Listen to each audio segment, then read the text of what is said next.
చూడండి వేసేద్దాం. 1 2. ఇది నిన్నటి పువ్వు చెట్టుకు వాడిపోయి ఉన్నా కూడా వేసేయచ్చండి. తొడిమలు ఎక్కువ నూనె లాగేసుకుంటాయి. దీన్నేమి పిసకక్కర్లేదు, గ్రైండ్ చేయక్కర్లేదు, నలిగిపోతుంది, మెత్తగా ఉంటుంది కదా.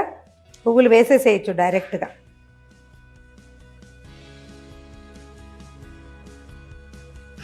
ఇంకోండి నిన్నటి పువ్వు చెట్టుకి వాడిపోయి ఉంది, అది కూడా వేసేయచ్చు, ఏమీ కాదు. రద్దు ఎక్కువ వస్తుందని అనిపిస్తుంది, మనం పిండేస్తే సరిపోతుంది. నూనె కాగుతుంటే ఇది ఆటోమేటిక్గా ఇందులో ఉన్న రసం అందులోకి దిగిపోతుంది. ఇట్లా ఇన్ఫ్యూజ్డ్ లాగా చేయొచ్చు. అంటే ఇవి వేసి నానబెట్టేసేసి ఓ వారం రోజులు వదిలేసి అప్పుడు ఏకంగా అంటే దీంట్లోంచి ఊటంతా దిగుతుంది. ఎండలో పెట్టి చేస్తారు కొంతమంది. పొయ్యి మీద పెడితే ఎక్కువ తొందరగా అయిపోతుంది అండి, స్పీడ్గా అవుతుంది అండ్ బాగుంటుంది కూడా వస్తువు.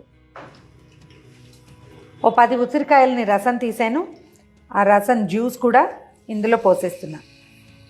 చిల్లుమంటుంది చూడండి.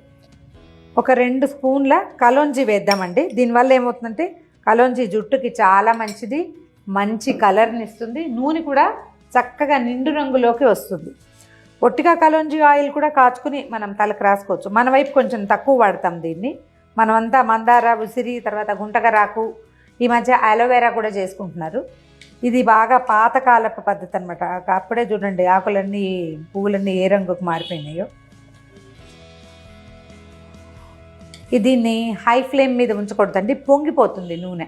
అంచేత మీడియం ఫ్లేమ్లో ఉంచి తాపీగా కాగనివ్వాలి. కాగింది అని మనకు ఎలా తెలుస్తుందో చెప్పేందుకు ఒక మంచి టెక్నిక్ ఉంది, అది చూపిస్తాను నేను. ఒకసారి పైకి కిందకి కలిపేసాము.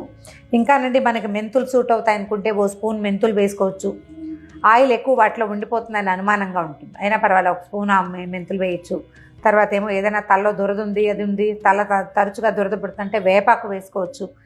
ఏదైనా యాడ్ చేయొచ్చు, మన నెత్తికి పడుతుంది అని అనిపించింది.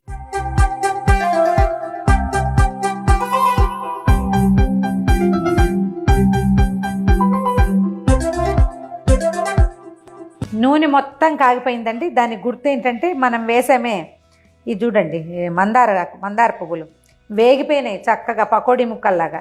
ఇంతే. ఇప్పుడు చూడండి నూనె మనకి క్లియర్గా కనిపిస్తుంది. ముందంతా నురుగ్గా ఉంది, తర్వాత ఎర్రగా వచ్చింది. మందార పువ్వుల తాలూకు టెక్స్చర్ అంతా వచ్చేస్తుంది, రంగు అంతా బయటికి. ఇప్పుడు మనకి వస్తువు సెపరేట్గా కనపడుతుంది. మనం వేసింది వేరు, నూనె వేరుగా కనిపిస్తుంది. పాతకాలపు చిన్న ట్రిక్ ఒకటి ఉందండి దీనికి ఏం చేస్తామంటే, మన దగ్గర అగ్గి పుల్లలే ఉన్నాయి, నిజానికి కొబ్బరి పుల్లలు కానీ ఏమైనా ఉంటే దీన్ని ముంచి, ఓ పుల్లని ముంచటం, పుల్లకి తడి అంటుంది కదా, నూనె తడి. ఇప్పుడు 2వ స్టవ్ మీద ఒకసారి వెలిగించాలి.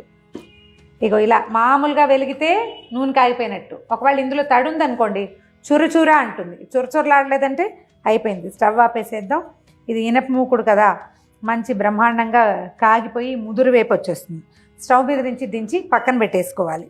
మన దగ్గర మంచి మల్లెపూలు కానీ ఏమైనా ఉంటే ఇందులో వాసన వచ్చేందుకు వేసుకోవాలండి. చివరికి వేసేయచ్చు. మల్లెపువ్వు పూర్తిగా వేగిపోతుంది. ఇందులో ఏదైనా